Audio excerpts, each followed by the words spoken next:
to Create and Blossom, where we help writers write their books and inspire the world. My name is Kennisha and I am your host. I'm so excited to be here today because I just wanted to share a few minutes of inspiration with you today. As you can tell, I am outside in my backyard. It has been a very busy day in my home. In fact, my kids are kind of finishing up a little bit of their virtual learning for the day. And if you have multiple kids at home, then you understand how they need to do exactly what they need to do without distractions. And so while they're settled, I just wanted to come outside and make a quick video just to motivate and inspire you all. The truth is, I am a busy mommy, so priorities is really something that is important to me, although coming out here to inspire and motivate and even challenge you is something that is very important to me. So in today's video, I want to talk a little bit about what it means to still move forward and write your book, even if you are feeling like you are not qualified to do so. So that is a very common challenge that a lot of writers feel. A lot of writers feel like, hey, I don't have a college degree. I did not graduate with a degree in English or communication, so I really don't feel qualified to write this book. I have never written a book before. I was never a writer at any point in my life, so I don't think I should even think about sharing my story because I'm pretty sure it's not going to come out right. Or even, you know what, I suck at grammar. You know, I want to write this book, but I just don't know how to spell. I struggle with capitalization in my work. I struggle with putting together really good sentences that make sense. And so if you are a person that has had any of those challenges, I want you to know today, you can overcome those challenges. There are things that you can do in order to sharpen your skills as a writer and still pursue the amazing accomplishment of getting your book published. It does not take having an actual degree or any other piece of paper behind your name in order to do that, okay? And I'll show you a little bit what that means, okay? So first of all, I believe that even if you don't have a college degree in English or communications or journalism, then that's completely okay. You know, the truth is your personal story or your fiction story, your novel, is something special that I truly believe was given to you as a gift. And so what you have inside of you, if you truly feel that this is a message you are supposed to share with somebody else, then you are supposed to share it with somebody else. There's just no way around that. If you constantly are thinking about it, if you have a burning desire to reach someone in a particular area of their life, maybe it's a similar trauma or experience that you've gone through that you know you want to use your story to help somebody else get through it. Well, you were created to do that. And so a lot of times I often think about the things that we go through in our lives are not really for ourselves. You know, it's for us, it helps us, it shapes us, it helps us to grow. But, you know, it also helps us encourage and inspire other people who are in the same battle that we were in. And maybe that we still are in. You could still be walking through a healing process, and that's okay. And even if you're walking through a healing process of your book, of an experience that you have had in your life, you can still write your book anyway.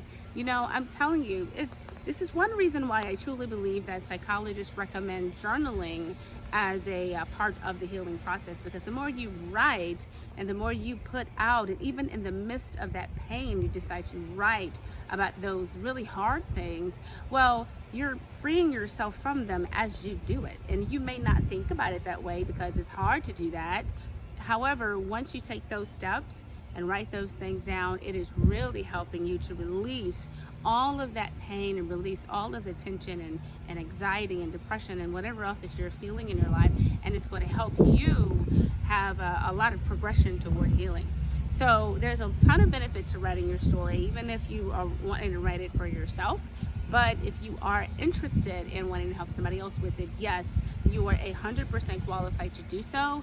And I just want to encourage you not to let anyone tell you otherwise. So while I know that college degrees and all of these other amazing accolades are not quite required, I will say there may come a point within your writing career that you may consider utilizing some of those tools to help you become a better writer. Okay, so what I mean is this: if you know that you suck at grammar, then it may not be a bad idea to consider taking English classes.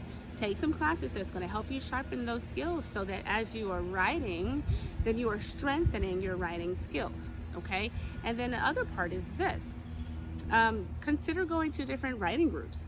Consider being a part of a program that's going to help you connect with other writers, get honest feedback from them so that you can notice the challenges that you have.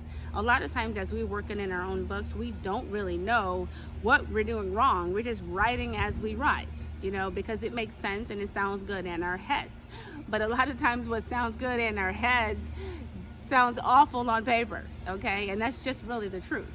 So if you want to get some honest feedback, my suggestion is to get involved in a writing community. There are tons of them on Facebook, and there are also tons of them in real life. And I'm a person that loves community, so I will always encourage you and challenge you to find places in real life where you can connect with people face to face, because it builds community, it builds relationships, and it helps you to really see and get to know people who can be a part of your writing journey for a very, very long time. I'm so blessed to know that the people that I have connected with many years ago, over 10 years ago, are those people that I am still connected to today, and they still encourage me in my gift. And so that is something that I would highly recommend. Stay connected in a writing community, okay, with people that will give you honest feedback on your work. And if you do think that you need to take a step further and perhaps consider not a degree in English, because you don't have to do that, but college courses, perhaps a couple of English or writing classes, or maybe even public speaking, if that's something that you're interested in and you think you're a terrible speaker. But if you want to sharpen those skills, get involved in programs that are designed to help you get better. Okay, the more we learn, the more we grow. Okay, and the more that will absolutely help us be better at what it is that we're wanting to do. So back to the original question: do you really need to have the college degree? Do you really need to have anything else to qualify you to do it? No, you don't, because we have a lot of people involved in the writing process that are there for you to help you become a better writer. You can start where you are right now. It doesn't matter if you've never written a thing in your life. It does not matter. You can pick up your pen and you can put your pen to paper. And I truly believe that you can do it. I believe you have it in you. Share that story anyway. Write that novel anyway. Create that business book anyway. Whatever that is, do what you truly believe. I believe that God places these thoughts, these gifts, these ideas in our hearts for a reason. They're not to be wasted. And so when we do move forward, not only do we give Him glory, but we also are activating that gift. And we're getting out there to inspire other people that will be encouraged. And before you know it, you're going to have people coming up to you like, I'm so glad you wrote this book, because I really needed it. I really needed this. So I hope that my post has really encouraged and inspired you today. I truly appreciate your support. If you have not subscribed to my channel, please go ahead on and subscribe to Create and Blossom, and also make sure that you press that cute little bell on the side so that you can get our notifications, okay? Because I'm trying to post videos at least once a week to motivate, inspire, and encourage writers to move forward, to write their books, and inspire the world. Hope you have a great day. We'll see you next time.